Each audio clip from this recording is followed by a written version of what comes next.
Welcome, everyone. Bienvenue tout le monde. My name is Isabelle Caille, and I'm the Director of Sports Safety at the Coaching Association of Canada. Je m'appelle Isabelle Caille, je suis la Directrice de Sécurité dans le sport pour la CA. Presentation today is going to take place in English, but we invite you to dial in to our call line if you would like to listen to the presentation in French. The information is at the front of the chat. We also invite you to add any questions as you like, and we'll manage those in the chat for you as well. So thank you for being here today. We have been hosting these Coaching Through COVID webinars monthly, and this is the third in our 6-part series. The purpose of the webinars is really to support and re-engage coaches as we work through a global pandemic and returning to sport and a different way of participating in sport. So we're really attempting to pilot this in a bilingual format, and we hope that you can enjoy this webinar in the language of your choice. So as I mentioned, there's the French call for simultaneous interpretation, and it's been posted here in the chat.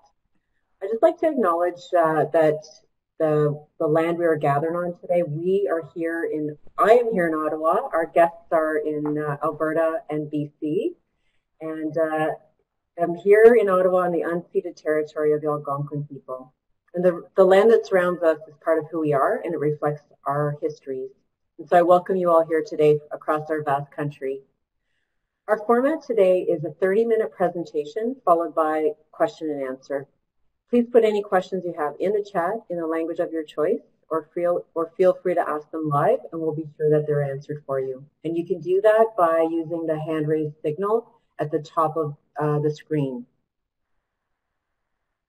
At the end of the session, we will ask for some quick feedback on this session, so we'll post the survey into the chat for you. I'd like to just do a very quick introduction of our guests today. We have our expert presenter, Judy Riege, who is a coach, a mentor, an educator, a leader, and an expert in emotional intelligence, and a wonderful person. And so we're just happy to have her here to share some of her time with us today. We also have Tina Hoban. She's the head coach of the KISU Swim Club in BC. Again, equally a wonderful person that I've had the pleasure of knowing. And Jaron LaFranc is our athlete that has worked for 8 years with Tina. And he is currently a 4th-year student at the UBC, at the University of British Columbia, and on the swim team as well. And I had the pleasure of meeting Jaron for the first time earlier this week. So thank you, Jaron, for joining us as well. And so I will turn it over to Judy to get us started. Good afternoon, everybody. I'm excited to be here, and I'm especially grateful for Tina and Jaron's time to sort of join me in this conversation around feedback and what I kind of talk about, the power of feedback and how do we give it and receive it well. Today, if you're looking for the technique of feedback, then I can probably tell you there's a whole bunch of amazing books out there of people who are have sort of helped people around the technique of the how-to. Today, I actually want to start a conversation or add to the conversation around what are the habits, the mindset, and the practices of really great feedback and how that contributes to performance environments, strong coach-athlete relationships, and performance, well, in this case, in the pool and beyond. But I thought before I went into my presentation that I would sort of start with a conversation a little bit, if I could, with Jaron and Tina around the word feedback. When I hear it and talk about it with a lot of people I work with, it's sort of that F word. People sort of tend to go, ugh, don't necessarily like it. And so I'm curious, what does feedback mean to you? And maybe I'll start with you, Jaron, in terms of when you think about feedback, what role has it played for you, and what does it mean? Mm-hmm. So yeah, thanks for having me. Hopefully my mic's on. I think feedback for me, especially in our sport of swimming, is super important. And I think that's something that you have to use in our sport in order to be successful. Just having feedback between like myself and my coach and knowing where I'm at and then communicating that to my coach, I think is the most important part, I think, about our sport and how to go further in our sport. Tina, as a coach, what does feedback mean to you? Well, I think for a long time, I thought my role was to give feedback to my swimmers, and that was it, and they were there to receive it.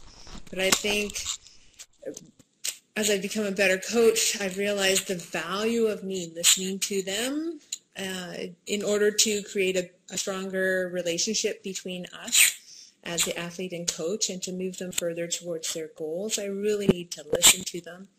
But I also need to listen to them to become a better coach. So I need to listen to them as swimmers. I need to listen to the parents and the surrounding people to find me to improve as a coach. So I think that there's a lot to that. My role is not just about giving feedback, but also about receiving it.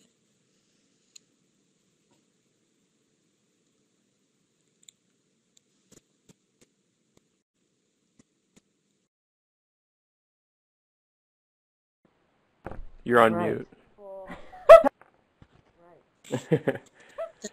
Talk about getting used to a different program. Okay, Jaron, I'm curious around if you've got a story around the most helpful or the most hurtful feedback that has sort of shaped kind of not only your training but who you are.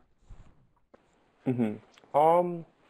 I don't think there's one specific instance of feedback that's really helped me. I think learning how to give feedback of where I'm at and kind of receiving feedback on, you know, maybe if, for example, say if I was, I think I hurt my shoulder with Tina, just something that happens in swimming, and I think that really set off like, okay, like, oh, I need to communicate where I'm at in terms of how I feel, and then also I think I had to learn how to accept like when my coach is telling me like, okay, you can push it a little bit more, and then I think I learned from that, like as I got older, like sometimes like my coach knows me better than myself at some points, so like I think trusting and learning like where they can push is something that I've learned to kind of use with feedback is, okay, like I can express where I'm at, but also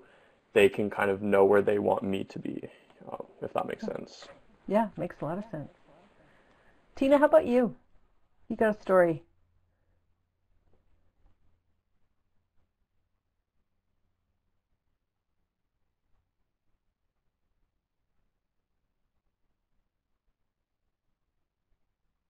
Oh.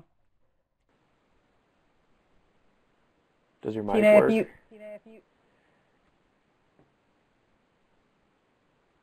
Well, maybe I'll keep going. We'll come back because I know she has a good story. Okay. I'm going to talk about this idea that when I think about leadership and coaching, I sort of see the role of coaches and leaders as having three focus: set direction, take others with you, and do the right thing. And the way we do that in order to create influence, impact, and performance is we build trust, we build a team, and I think for me, in the spirit of today, is we build a feedback-rich environment and a network around us that allows us to not only give, but also receive feedback that allows us to learn. And one of the things I wanted to kind of share and say was this idea of the environments we create as coaches, and the level of safety that we create really is a function of our words, our actions, and that we actually start to build the mindset, belief, and behaviors of high performance by paying attention to our body language, our facial expression, our words, and our actions, because our brains are constantly reading our interactions with other people, and they're deciding, are you safe or are you a threat? In other words, can I connect with you or should I be afraid of you? And so our emotions and our thoughts are all shaped by the words and behaviors of people that we're working with.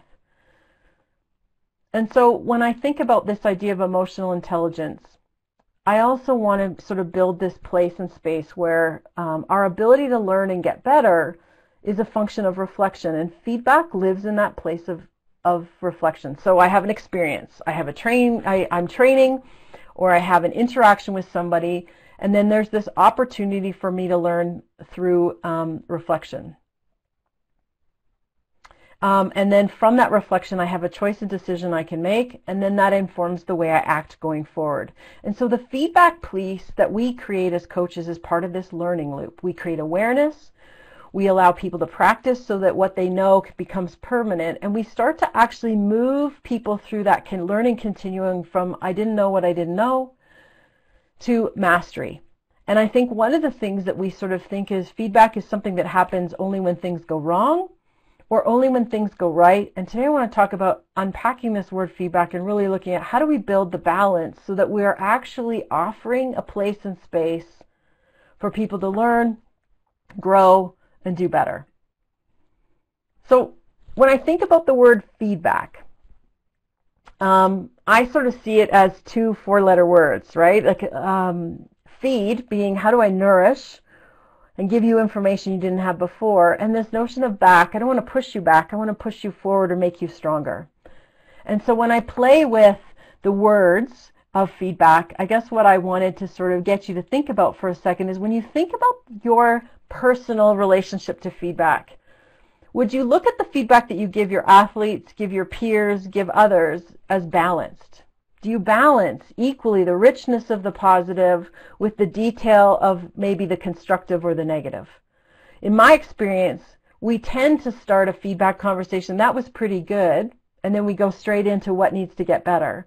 And I'm finding more and more in my work as a coach with leaders and coaches is when I hang out and make sure that the detail and the richness of my positive feedback, clear, specific, and equally as detailed around here's what I saw that worked, here's what I see that is progress, here's the things that I think is absolutely working in your favor, then I can say now, let's talk about what it is that I can do to help you move forward.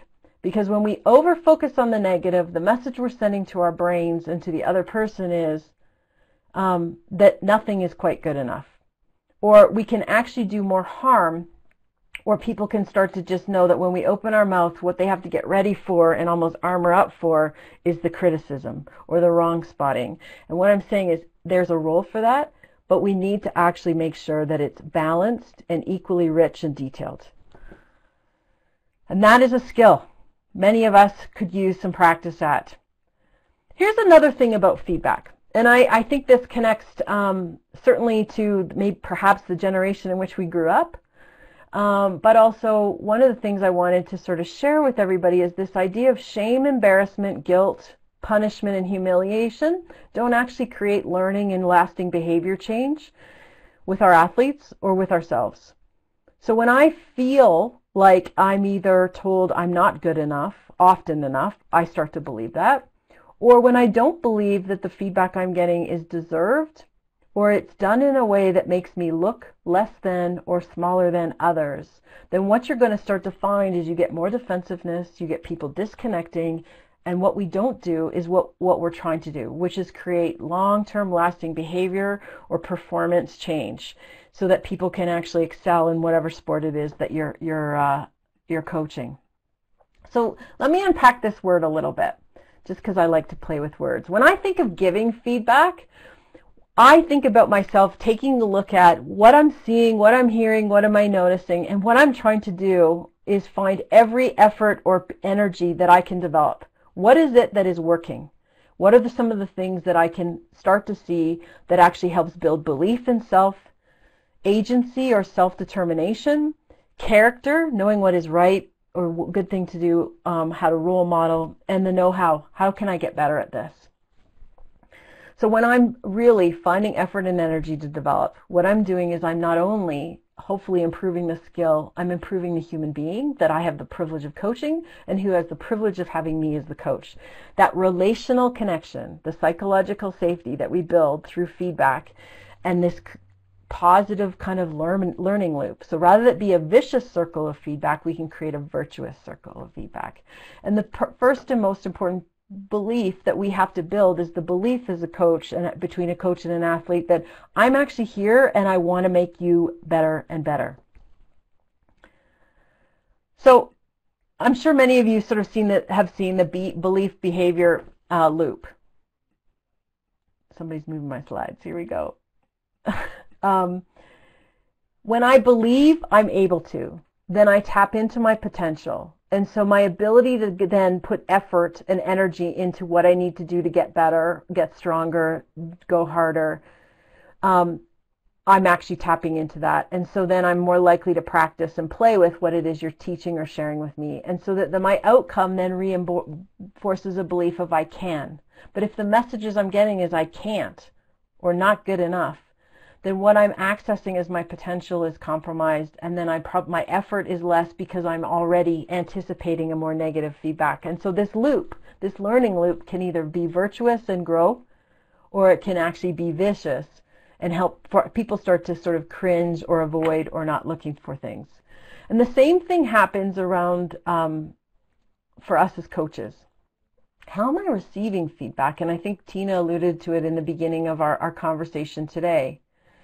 How am I looking for and looking at feedback as a way to nourish my knowledge, nourish my ability, and actually build my awareness as to what is it that I say or do that is helping or potentially getting in the way of people being able to do their best. And so using my sort of word feedback again, it's really around how am I as a coach finding examples and experiences to develop my behaviors, my awareness, what's working, what's not, my character and competency, as well as my know better. Because I think the one thing that we do know to be true too is those coaches and leaders that are continuous learners, they can't do that in a vacuum unless we're building ourselves feedback mechanisms and systems where our athletes, parents, our peers, and others are sharing and showing us, here's what I see, here's what I hear, this is what's going well, then we can go from there. So when I think about this idea of feedback and feeding potential, there's kind of a couple of ways that I look at feedback. I can either focus more on what I call below the line feedback, which is I'm looking for what's wrong, I'm finding reasons to judge or criticize, I'm comparing you to somebody else or controlling. When I'm hanging out doing that more often than I am above the line, then I'm missing the opportunity and actually sending signals to one's brains that this isn't necessarily a safe place for me to learn and a safe place for me to grow. But if I'm building the capacity to make sure that as a coach, I'm teaching you what you need to learn, and then I'm actually supporting your progress through ongoing coaching and feedback and appreciation for the effort and appreciation for the accomplishments and the progress, then what I'm able to do is when I do have to actually evaluate you relative to a standard or really correct you or assess you or select you onto or off a team, what I've gone and done is I've built a significant amount of trust through my words, my actions, and the consistency and the ongoing place and space of feedback. So here's one way I want you to think about feedback. What we give and what we receive is like a beam of light. So the more negative or narrow it is, what happens to our perspective and to our brains is actually we see more narrow. Our ability to be creative, to try harder, to find solutions is narrowed. Our brains are naturally more negative than they are positive. And so when we don't have enough of the balance, we're always going to focus on what is wrong and what is not working. When we start to build feedback that is nourishing, that's helpful, that's balanced, that actually is equally enriching both on the positive and the progressive side, as well as here's what better and better can look like, then we start to actually allow for this dynamic where I'm going to share with you, here's what's working for me as the athlete or as the coach. What else do you need from me to make it better? So one of the things we have to start to take a look at is our own relationship to feedback. If we're not good at receiving it, I can tell you right now we have work to do in terms of building the muscle and the capacity to give it. If we see it as the gift of learning and the gift of awareness, then we start to be able to find the language, the body language, and even the words, or the language again, that allows us to sort of build trust and help people do and see their better and better. Some of the language that I listen for and look for when I'm watching coaches and leaders is how often they say things like, I'm seeing this, I'm hearing this, I'm thinking, I'm feeling, here's what I want more of or less of. They're noticing and naming the things that are working. And they're doing so with language that is not about labeling, but about behavior, about body position. And they're really checking in also to make sure, what did you hear? How did that land? What are you noticing? What are you thinking? Is this working for you? And this ongoing feedback, being this loop, becomes the learning place and space for our athletes and for the coach to know, is what I'm doing landing in a way that's actually helping people accelerate their ability to train and grow and get stronger and better at what we're doing. So the kinds of things, too, we want to help our athletes see is this idea of, what am I saying yes to? What do I want them to say yes to? And when they don't quite have it yet, we say that, not yet, but we're getting there, or we're going to move to that, or here's where we're going to focus next. A couple of other things around the language and the mindset. When I attack the problem, not the person, I'm actually opening the door for a conversation to happen that is enriching and of value. When I focus on the behaviors versus label my focus, I start to shift the conversation. One of the things, too, great coaches and great leaders start where the athlete is, not where we are and where we want them to be. Because part of what we're trying to do is build enough tension, but not too much, that the tension I'm building is actually pulling you closer to where we want to go. The other thing that creates psychological safety and relational safety in a coach-athlete relationship is that we have made it really clear and have some agreements around the expectations. How do you like getting feedback? How often? Where? Before, after, during, all three? What are some of the things that we're going to agree to? What's the difference between practice and competition? And how are we going to do debriefs in a way that it is a reciprocal process? The questions we ask, especially the what and how ones, are how we mine for and determine whether our words are sticky and that understanding is being had. And I think one of the things more than anything else is when we see feedback as part of my daily practice. What is good, what is working, what I noticed, what can be better, where do we need to go next, and always through that space and place of where is this relative to the goals that we have set or you have set as the athlete, then we know we're continually making progress. So, Jaren, we're going to still keep working on trying to get Tina in here, but I'm curious if you could sort of maybe react or respond to some of what I've shared so far. What resonates for you, and what did you notice in your work with Tina that was really helpful in terms of your own progress as an athlete and as a student and as a person? Yeah, I think Tina's on here. I think her Can you hear second me? one. Yeah, we can. Okay. Okay. There's an echo for me. I hope not for you. No, I don't hear it. Okay, so I guess when I started with Tina, I was pretty new to the sport. I played hockey until grade 8, and then I joined swimming full-time in grade 9. And I swam a little bit when I played hockey, but it wasn't until grade 9 that I really started to take on swimming full-time. And I remember in the beginning, like, it was extremely hard, obviously, to start out into a program like that. But I think as we spent so much time together, we kind of learned the sport together. We were talking about this, we got to go to a lot of things that we hadn't, like no one in our club had ever even gone to before. So we ended up going to a lot of Swim BC camps, and we ended up going to, we're all juniors together, but in the process we also did a lot of technique camps with a lot of really cool coaches. And I think just having that time together really solidified like the trust that was necessary to have good feedback between us. Oh, and you're on mute now. Were there words, No. Jaren, and then I'll turn it over to you, Tina. Were there words or phrases that you remember Tina saying regularly that were the things that helped you keep going or pushing, especially through those early days of learning the sport? I think at the start, I think on my end it would be like, how did that look, or kind of that thing.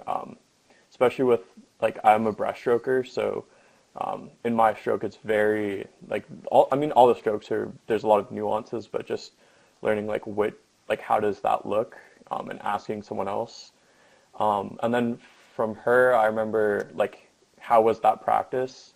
That's something that she really likes to have, I know especially now, is like a debrief after practice of just how was that and how did that feel. Yeah. And you're on mute. Thanks.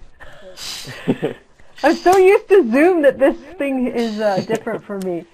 So was the debrief or the start and end of practice almost a routine in a practice that you and Tina had?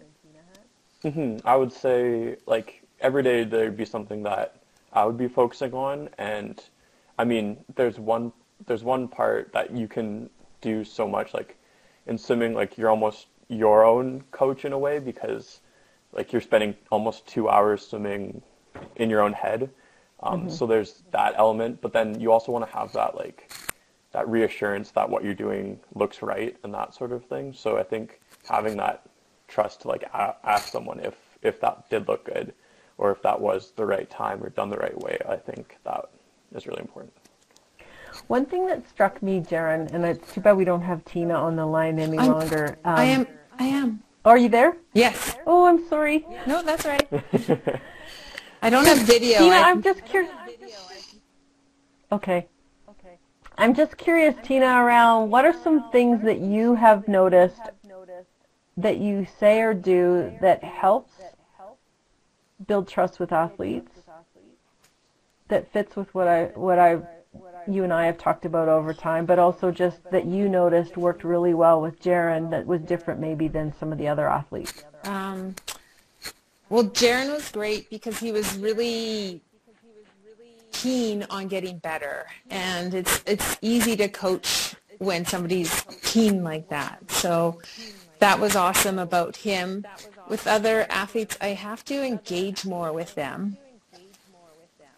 So I do things like we set up a very simple handshake at the beginning or at the end of every practice. That gives me a little bit of a chance to check in and see how they're doing, and they have a chance to talk to me, and we have eye contact. Because when you're coaching a big number of swimmers, it can be hard to actually make contact all the time. So that's something that I kind of built into my program, as well as having a sit-down meeting. We haven't been able to do it as much this year, but like sitting down with them and their parents and running through their goals, and sitting down with them and their peers and getting them to talk about their goals. Those have been really important for me to establish that trust and to learn more about them.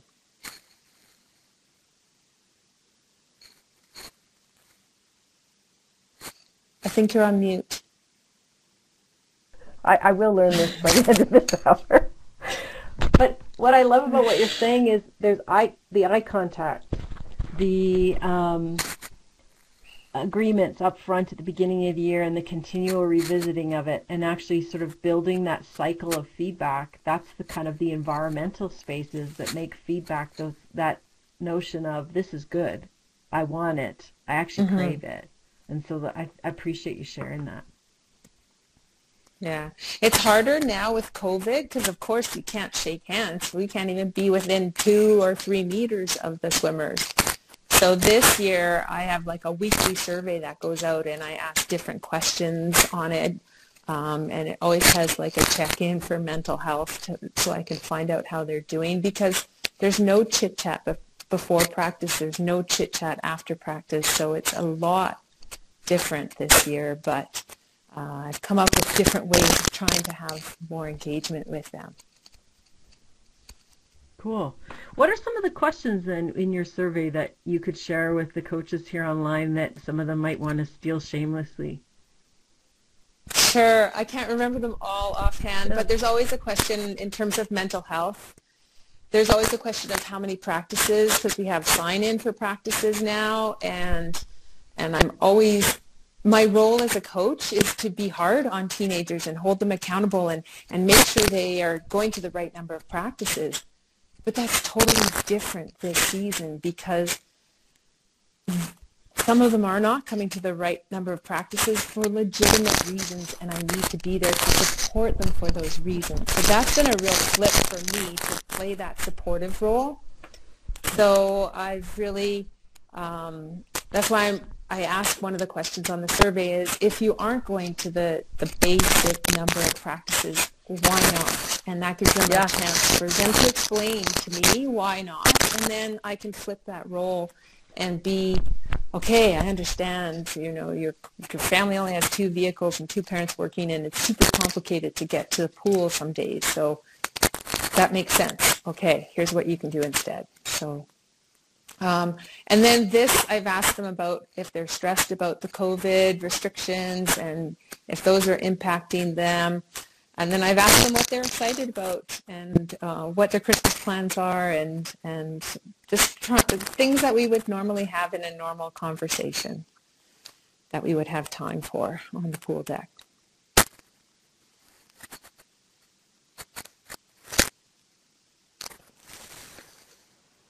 Oh, you're on mute.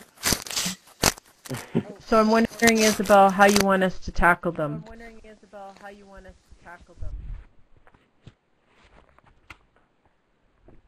We can, if you have a few more slides you want to go through, go ahead, and then we'll get some prep.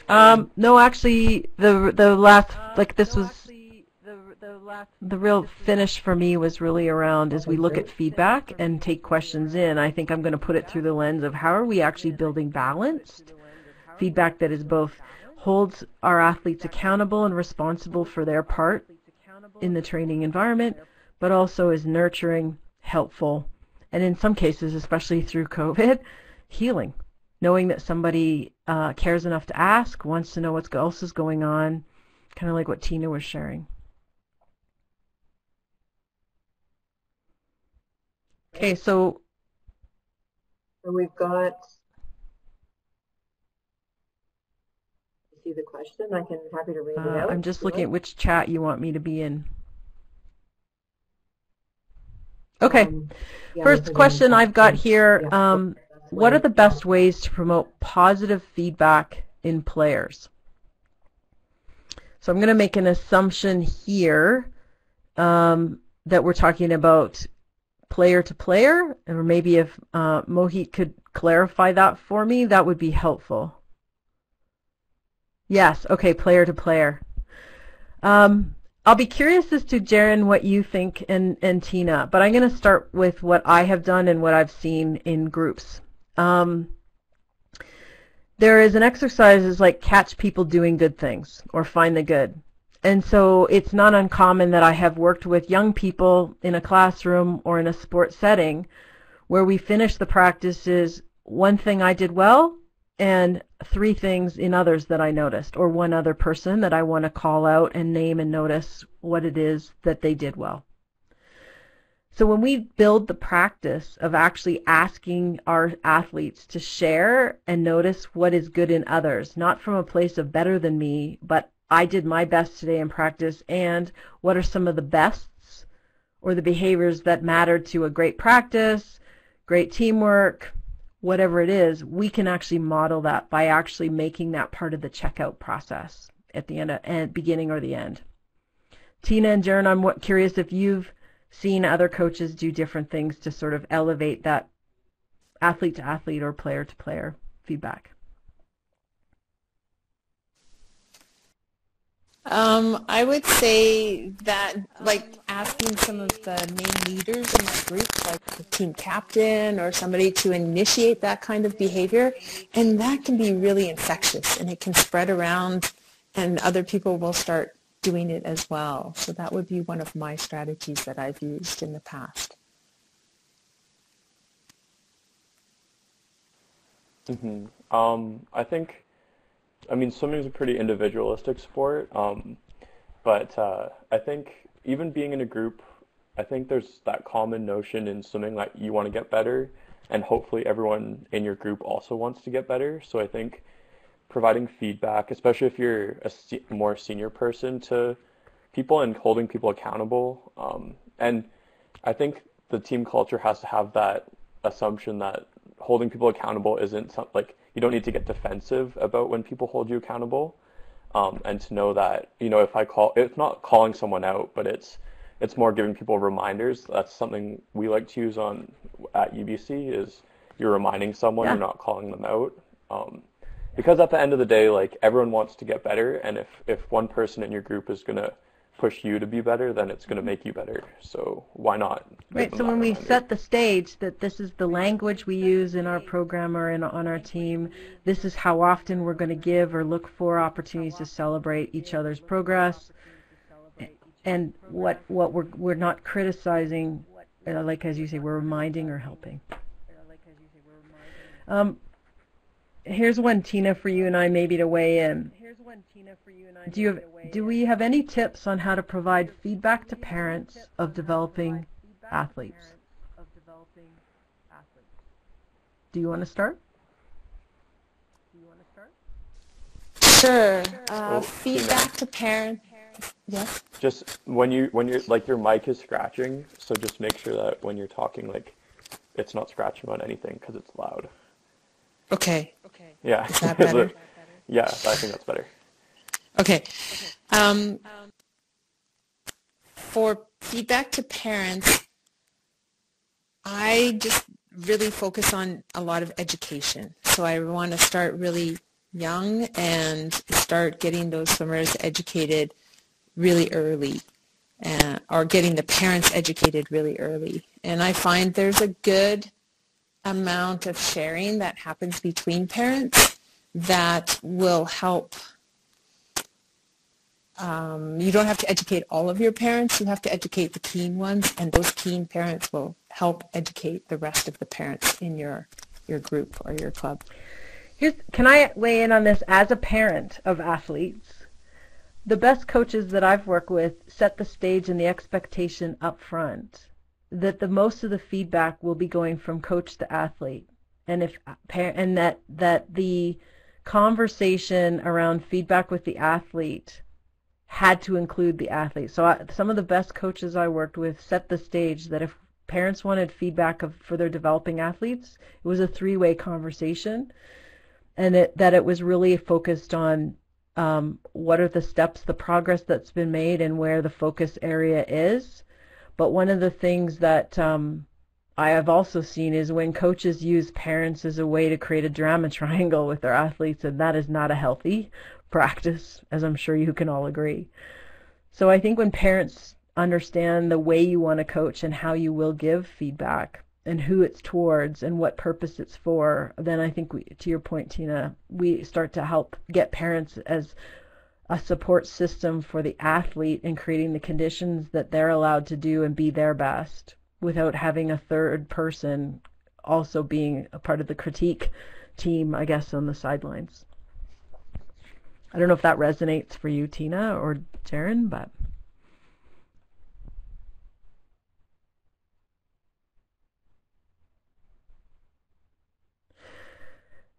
No? Okay. Third question we had here was, can you compare and contrast team feedback versus individual feedback in a sport context? I'll be curious as to your thoughts, Tina, but I will share with you the work I've done with teams and with individuals. One of the things that I coach coaches to do in the team context is the feedback is around the team's performance together, the behaviors that worked and helped the team perform well in different parts of the game or the event. And one of the things we don't do is we don't call out individuals in that environment. The individual feedback is around individual actions that helped or hurt, but to do that in a way that potentially embarrasses, shames, or humiliates somebody in that sort of team context is too risky unless there's some real agreement and a high level of trust between coach and the entire team. So a lot of the times my sort of coaching to coaches has been, look at what it is you've agreed to in the goals and what can you get the whole team seeing about how they work together towards their shared and collective performance, and then be able to start to look at what's the individual feedback that you can give one person at a time, and making sure that that's done in a way that is clear, kind, and private, or at least directed just at the individual, so they feel that eye contact and that sense of, I'm here to help, I'm here to build, I'm here to grow. I don't know if, Tina, you have a reaction to that or a thought you can add to it.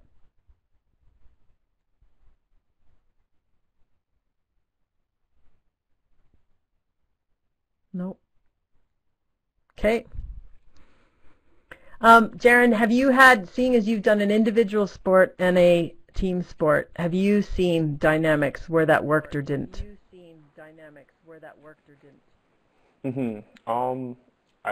I think it was interesting coming from hockey and then going into swimming. I mean, obviously hockey is a very team-oriented sport, and swimming is just so individual-oriented. But I think there's that overlying sense that like it's a group setting, and I mean, obviously I didn't play hockey at that high of a level, but I think still having that sense that everyone is moving towards a common goal, like even in individual sport or team sports. And then I think varsity swimming has opened up a bit more of what it means to be on a team, even though it's individual, like we all compete to gain points for our team. So I think in that sense, I mean, UBC, I don't know if too many people have context of UBC swimming, but it's one of the most like dominant programs in the country. Like I think we have one of the highest U Sport titles. But I think coming into a team like that, there's that sense that you're here to continue that legacy, and I think like they've done a really good job of that underlying assumption that everyone's here to get better. Is there an intentional like onboarding or an integration ritual or conversation that helps you understand how you contribute to this legacy of team and high performance? I think there's just like at UBC there's an expectation almost that when you come there, like you are one of the better swimmers in Canada and that you want to continue to grow on that. I'm not sure too much that there's like we have like a speech at the beginning of the year or anything. We've also kind of went through coaching changes over the past like year and a bit. So I mean, I think before maybe there was a bit more of that, but I think it was kind of constructed more as like a don't like mess up because of that. And I think this year it's done a little bit of a better job of like everyone, we need every person on this team in order to be the team that we are. Like you can't just be a group of individuals, if that makes sense. Yeah. Okay, we've got a couple more questions. I'm going to see what I can get through. So, Leon from baseball asks, can you share instances where positive feedback can be detrimental or lead to performance degrading? So here's my thought is when I'm all positive with no perspective, then I think after a while I'm potentially setting you up where all you see is good, good, good, but I'm not actually setting the stage for progress, and or I'm potentially setting you up that you'll dismiss or discount the balanced part of my feedback, which is how am I making you stronger? So I do agree, all positive with nothing that says, okay, here's what's next, or let's challenge you here, or here's how we're going to get to the goal faster, or what are you learning here? Where do you want to get better? I think when we don't engage in the conversation and it's all positive, my curiosity would be it might be more labeling and reassurance versus necessarily pushing and focusing on progress and performance. I don't know, hopefully that answers your question a bit there, Leon, but I do agree, all positive without a focus on progress or next steps or challenging, then we take the learning away and we do potentially minimize or create some complacency around, okay, what's next? And how do I continue to get better? Let's see here. What's one more question? Oh, there's one here I noticed from what sort of practices can you work on when utilizing feedback between co-coaches? I'm noticing this in the chat. And I'm wondering if this is Jonathan Long from Calgary, and if so, hi Jonathan. Here's a thought. When you start the season with our peers and coaches, a conversation that I always encourage people to say is actually have the conversation and come to agreement. How do you like to get feedback? And so one of my favorite questions that I will ask the leaders I coach is, if I see or notice something that's getting in the way of you being your best, how do you want me to tell you that? And it's actually creating a level of agreement and clarity around what is okay and not okay in our co-coaching dynamic. How are we going to work best together? And how are we going to feed off of each other in a good way that our sole focus is driving up performance and progression in the kids and the athletes that we're coaching? But if I don't have that agreement, then I better ask for permission first and say, I have some feedback or some observations today. Are you open to hearing them?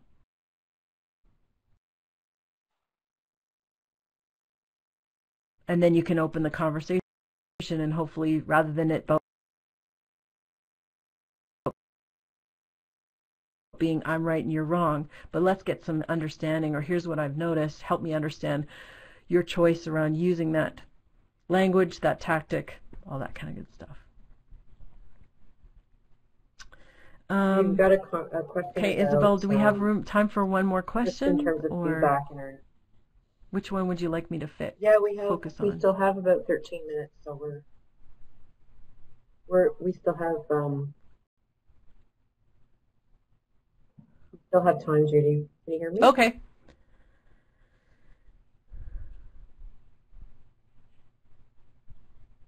Okay. Yep, I do.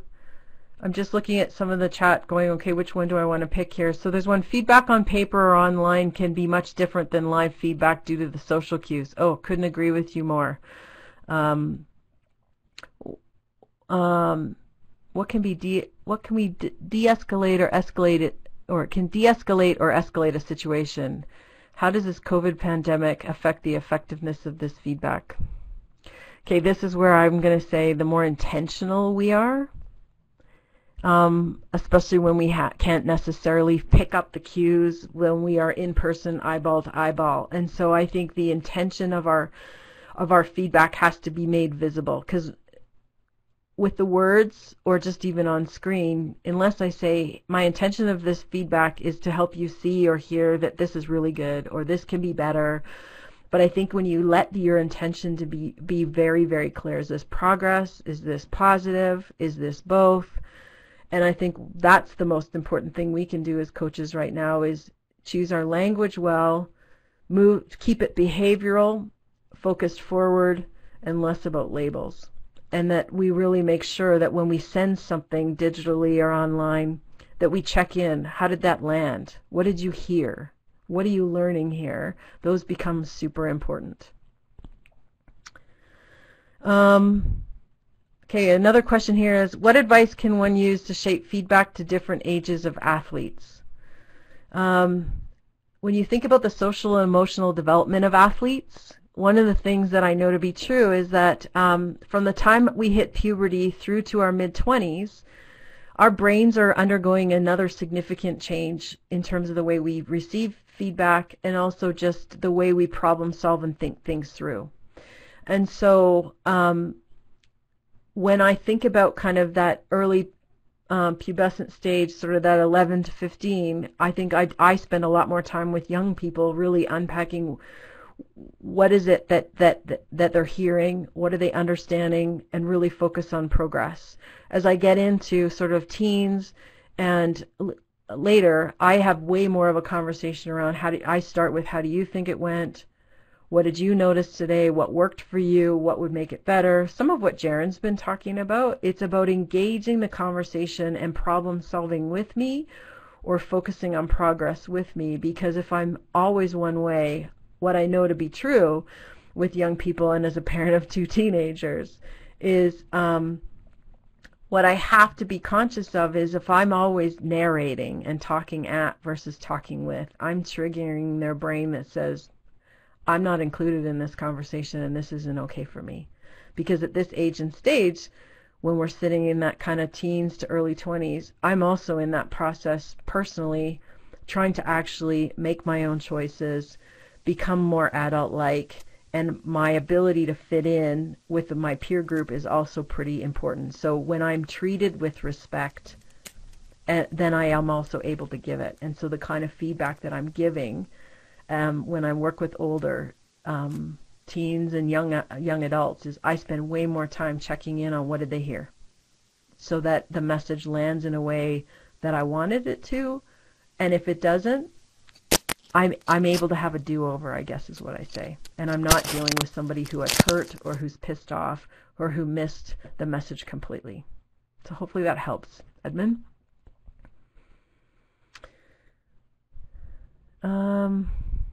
Okay. Tina, are you still there? Okay, so I have another question here. Darn. I was hoping we could catch her still, Jaren. Okay, so I have another question here that says, I have an athlete that shows up late, but becomes disruptive with the group because she's missed the warm-up and isn't focused. I tried talking to her about how she's showing up and letting the team down, and it went horribly wrong. She got very upset. Do I have suggestions? Well, I have 2 thoughts I will offer up, Allison. One is some of the language I like to use when things are working or not is, here's what's okay for me, here's what's not okay for me. And so when I say it's okay for me and I appreciate that you showing up late is not your fault, what is not okay is when it changes and disrupts what's happening for practice.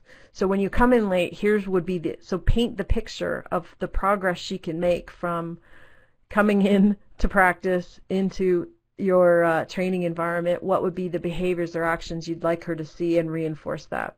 And when she got really upset with you, that's the place and space also. I'd circle back and say, can I have a do-over in that conversation? What did you hear? What was missing? And how do we get back to you coming in when you get here and going and focusing on practice? And let's have an agreement around what's going to be your routine and your practice, and how do we get you focused in, and what do you need if you miss the warm-up to be able to sort of warm yourself up, or even get curious around, if I'm late, what are they doing in the car on the way here to get themselves in the mindset that when they join, they're ready to go. So I think it's really about problem solving. And really, when you do get the upset, was it something you said, or is it something more about just her embarrassment or frustration with being continually late?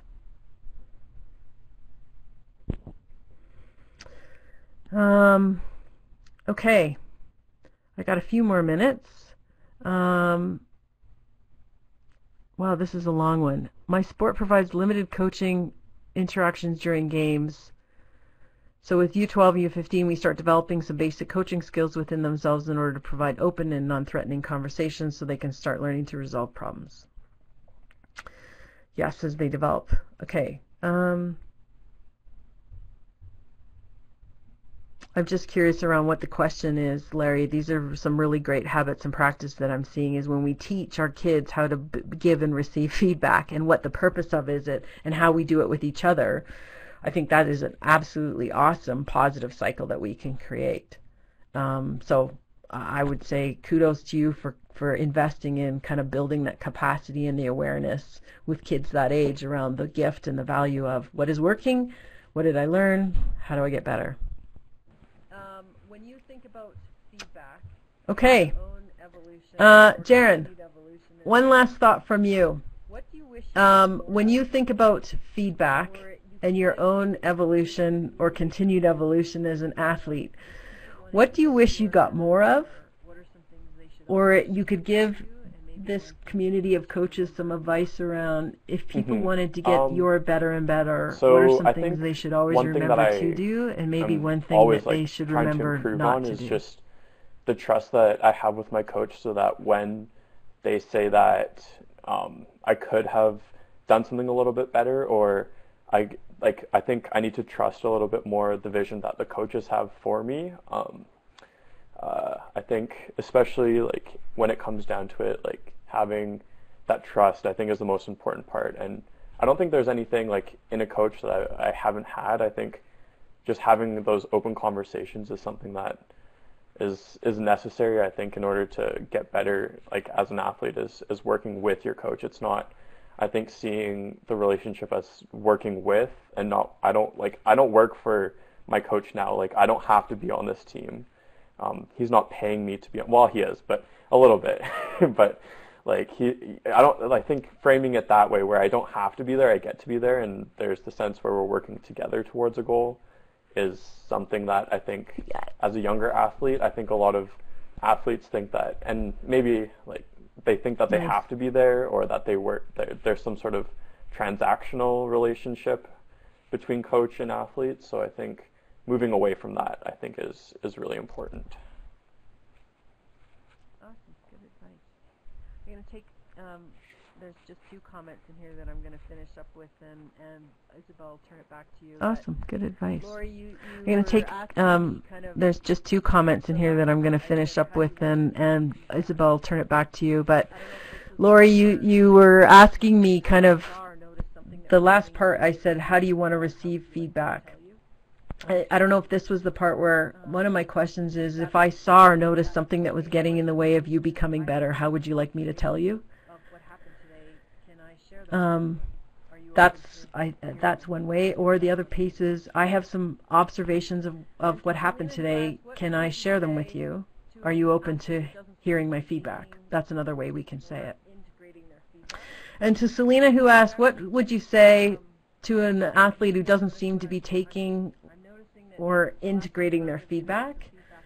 I would actually name and notice what I'm seeing. I'm noticing that the last few times I've given you some feedback about X, but I'm not noticing it translating into your performance or your practice. So what's missing for you? Or have you seen that? Or I would even be so bold too as to say, I get the sense that my feedback isn't landing very well. How can I make that better and more useful for you? So one of the things that I do say to coaches is that when your questions start with what and how, they're more open. When you ask questions that to get feedback that end in one-word answers, you're not really getting rich feedback. You're not able to learn because you're not getting examples, or you're not getting specifics that's going to help you figure that out.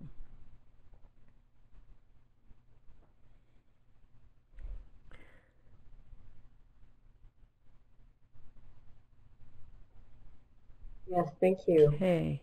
Thanks so much, everyone. So I turn it over to you then, Isabel? Great questions, and some great dialogue going on in the chat as well. Just to close out, we do, if you could take just a minute to complete a feedback survey for us. We're always looking for feedback and new ideas and ways to improve and support your needs. So that'll be going in the chat right now, so if you just take a moment. But thank you so much, Judy, Tina, and Jaren. It was lovely spending some time with you this afternoon. I think people will get a lot out of what you have said today. I think what's really highlighted here is just like the art of asking really good questions, and just keeping that open dialogue. So really appreciate your time, and to all our participants. So thank you very much. Merci beaucoup, tout le monde. Thanks for having me. It's too bad Tina got lost in the internet, but oh well. I agree.